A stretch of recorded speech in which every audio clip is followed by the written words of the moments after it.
seemed quite natural to Alice to find herself talking familiarly with them, as if she had known them all her life. Indeed, she had quite a long argument with the Lorry, who at last turned sulky and would only say, "I am older than you and must know better." And this Alice would not allow without knowing how old it was. And as the Lorry positively refused to tell its age, there was no more to be said.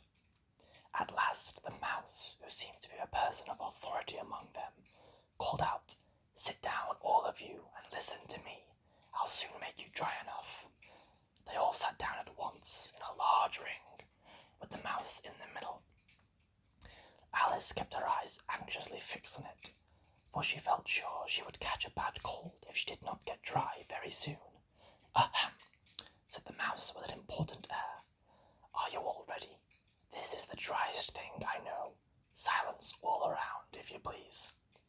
William the Conqueror, whose cause was favoured by the Pope, was soon submitted by the English, who wanted leaders, and had been of late much accustomed to usurpation and conquest. Edwin and Morcar, the Earls of Mercia and Northumbria. "Ah," said the Lorry with a shiver. "I beg your pardon," said the mouse, frowning, but very politely. "Did you speak?" "Not I," said the Lorry hastily. "I thought you did," said the mouse. "I proceed. Edwin and Morcar, the Earls of Mercia and Northumbria, declared for him, and even Stigand, the patriotic Archbishop of Canterbury, found it advisable." "Found what?" said the duck. "Found it," the mouse replied rather crossly. "Of course you know what it means." "I know what it means well enough. When I find a thing," said the duck, "it's generally a frog or a worm. The question is, what did the Archbishop find?" The mouse did not notice this question, but hurriedly went on. "Found it advisable to go with Edgar Atheling to meet William and offer him the crown. William's conduct at first was moderate, but the insulation of his Normans. How are you going to get on now, my dear?" it continued, turning to Alice as it spoke. "As wet as ever," said Alice in a melancholy tone. "It doesn't seem to dry me at all." "In that case," said the Dodo solemnly, rising to its feet, "I moved the matter, the meeting adjourned, for the immediate adoption of a more energetic remedy." "Speak English," said the Eaglet. "I don't know the meaning of half those long words, and what's more, I don't believe you do either." And the Eaglet bent down its head to hide a smile. Some of the other birds tittered audibly. "What I was going to say," said the Dodo in an offended tone, "was that the best thing to get us dry would be a caucus race." "What is a caucus race?" said Alice. Not that she much wanted to know, but the Dodo had paused as if it thought that somebody ought to speak, and no one else seemed inclined to say anything. "Why," said the Dodo, "the best way to explain it is to do it. And, as you might like to try the thing yourself some winter day, I will tell you how the Dodo managed it. First, it marked out a racecourse, in a sort of circle. The exact shape doesn't matter, it said, and all the party were placed along the course here and there. There was no 1, 2, 3, and away, but they had began running when they liked, and left off when they liked, so that it was not easy to know when the race was over. However, when they had been running half an hour or so, and were quite dry again, the Dodo suddenly called out, 'The race is over,' and they all crowded round it, panting and asking, 'But who has won?' This question the Dodo could not answer without a great deal of thought, and it sat for a long time with one finger pressed upon its forehead, the position in which you usually see Shakespeare in the pictures of him.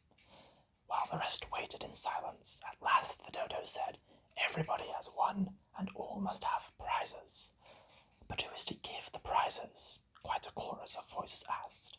'Why, she, of course,' said the Dodo, pointing to Alice with one finger, and the whole party at once crowded round her, calling out in a confused way, 'Prizes, prizes!' Alice had no idea what to do, and in despair she put her hand in her pocket and pulled out a box of comfits. Luckily the salt water had not got into it, and handed them round as prizes.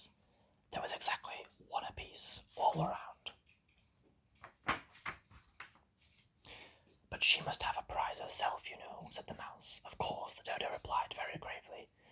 What else have you got in your pocket? He went on, turning to Alice. Only a thimble, said Alice. Hand it over here, said the dodo. Then they all crowded around her once more, while the dodo solemnly presented the thimble, saying, We beg your acceptance of this elegant thimble. And, when it had finished the short speech, they all cheered. Alice thought the whole thing very absurd, but they all looked so grave that she did not dare to laugh, and, as she could not think of anything to say, she simply bowed and took the thimble, looking as solemn as she could. The next thing was to eat the comfits. This caused some noise and confusion, as the large birds complained they could not taste theirs, and the small ones choked and had to be patted on the back. However, it was over at last, and they sat down again in a ring and begged the mouse to tell them something more. You promised to tell me more your history, you know, said Alice, and why it is you hate C and D, she added in a whisper, half afraid that it would be offended again. Mine is a long and a sad tale, said the mouse, turning to Alice and sighing. It is a long tale, certainly, said Alice, looking down with wonder at the mouse's tail. But why do you call it sad? And she kept on puzzling about what the mouse was speaking, so that her idea of the tale was something like this. Fury said to a mouse that he met in the house, Let us both go to the law. I will prosecute you. Come, I'll take no denial.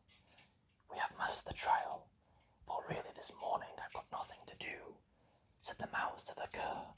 Such a trial, dear sir, with no jury or judge, would be wasting our breath. I'll be judge, I'll be jury, said cunning old Fury. I'll try the whole cause, and condemn you to death. You are not attending, said the mouse, said Alice severely. What are you thinking of? I beg your pardon, said Alice very humbly. You had got to the fifth bend, I think. I had not, cried the mouse angrily. And not, said Alice, always ready to make herself useful, and looking anxiously about her. Oh, do let me help undo it. I shall do nothing of the sort, said Mouse, getting up and walking away. You insult me by talking such nonsense. I didn't mean it, pleaded poor Alice, but you're so easily offended, you know. The mouse only growled in reply. Please come back and finish your story. Alice called after it, and the others all joined in chorus. Yes, please do. But the mouse only shook its forehead impatiently and walked a little quicker. What a pity it wouldn't stay, sighed the Lory, as soon as it was quite out of sight, and an old crab took the opportunity of saying to her daughter, Ah, my dear, let this be a lesson to you never to lose your temper. Hold your tongue, Ma, said the young crab a little snappishly. You're enough to try my patience of an oyster. I wish I had our Dinah here. You know, I do, you know, said Alice aloud, addressing nobody in particular. She'd soon fetch it back. And who is Dinah, if I might venture to ask the question, said the Lory. Alice replied eagerly, for she was always ready to talk about her pet. Dinah's our cat, and she's such a capital one for catching mice you can't think. And oh, I wish you could see her after the birds. Why, she'll eat a little bird as soon as look at it. This speech caused remarkable sensation among the party. Some of the birds hurried off at once. One old magpie began wrapping itself up very carefully, remarking, I really must be getting home. The night air doesn't suit my throat. And a canary called out in a trembling voice to its children, Come away, my dears. It's high time you were all in bed. On various pretexts, they all moved off, and Alice was soon left alone. I wish I hadn't mentioned Dinah, said the cat, she said to herself in a melancholy tone. Nobody seems to like her down here, and I'm sure she's the best cat in the world. Oh, my dear Dinah, I wonder if I shall ever see you any more. And here poor Alice began to cry again, for she felt very lonely and low-spirited.